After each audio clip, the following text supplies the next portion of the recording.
watertight integrity and importance of keeping it within the ship.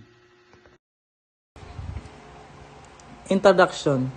Watertight integrity is a core principle in the ship safety. It refers to ability of a vessel, hull, and internal structure to prevent water from entering and spreading inside the ship, especially in case of damage like collision, grounding, or sea.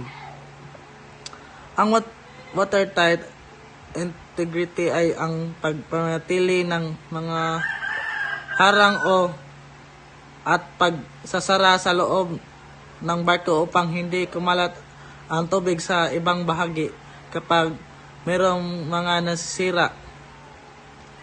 Magkaroon ng butas sa ganyan ay manatiling lulutang ang barko. Watertight integrity. Watertight integrity is a ship's ability to keep water out and preventing flooding.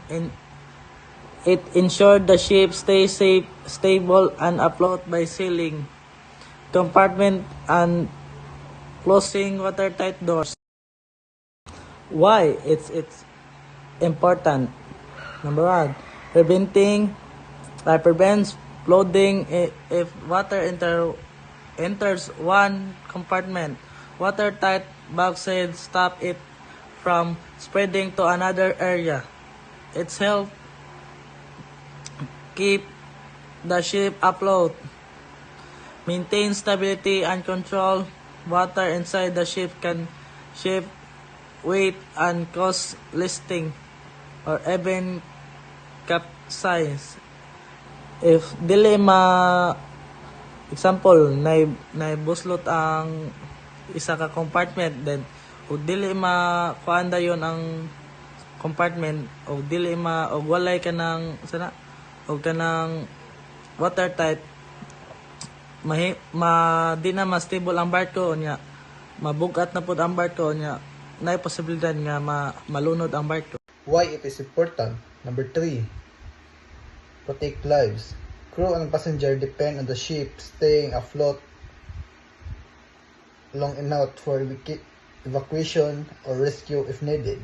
Number 4, ensures compliance with safety regulations. International maritime rules like SOLA safety of life at sea require strict watertight integrity standard.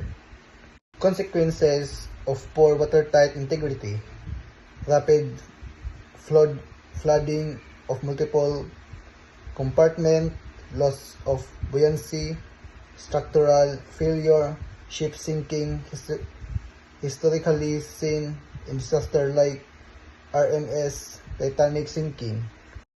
How it is maintained: keeping watertight doors closed at sea unless necessary, regular inspection of seals, gaskets, and bulbs, immediate repair of cracks on corrosion, crew training and drills, proper securing of cargo and openings.